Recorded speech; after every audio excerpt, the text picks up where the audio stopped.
Speed from phase line yellow to phase line green on breacher's time.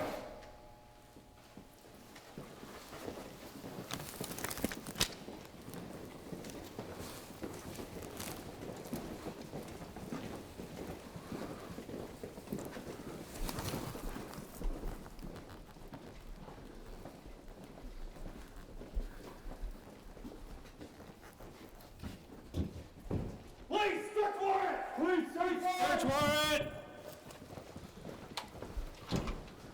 Police search warrant! On you.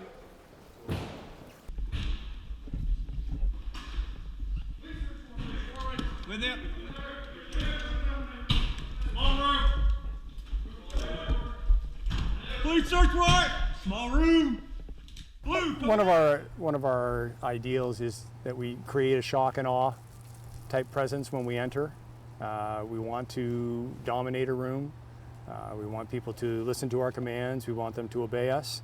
The techniques that we use are loud and vocal so that our instructions are clear and that people understand what they're to do.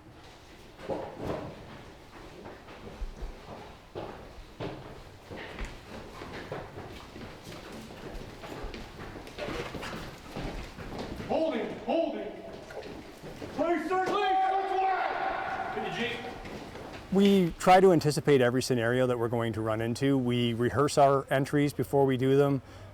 We've built up a lot of time practicing. And again, your analogy of a sports team is great because you take a look at a professional sports team and they play one game a week, but they practice every week in preparation for that game.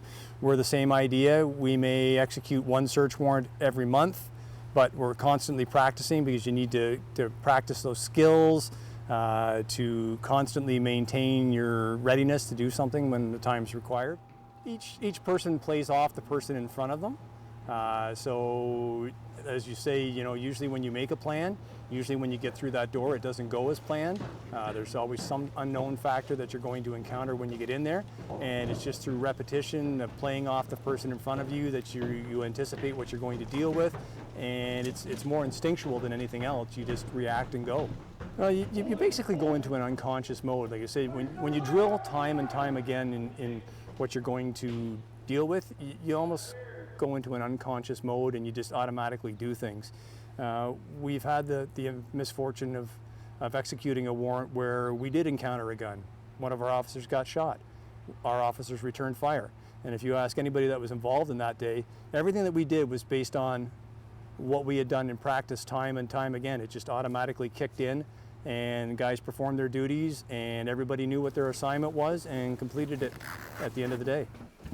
Police search warrant! Search warrant!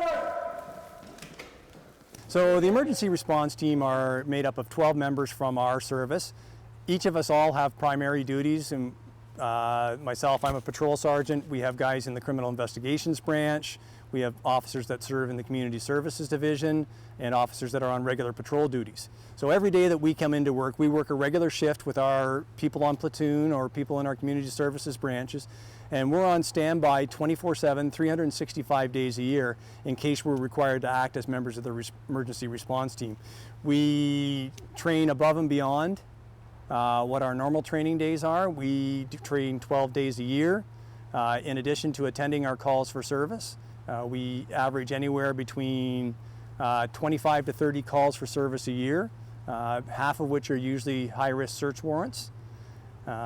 We have different skill sets that we bring from our people. We've got officers on here that are anywhere from 8 years on the job to 30 years on the job.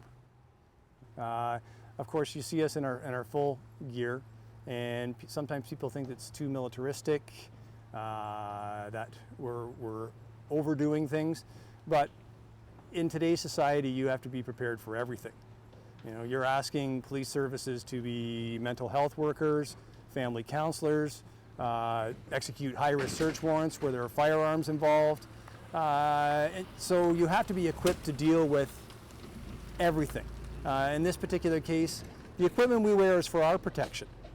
It does look intimidating, but it's all equipment for our safety.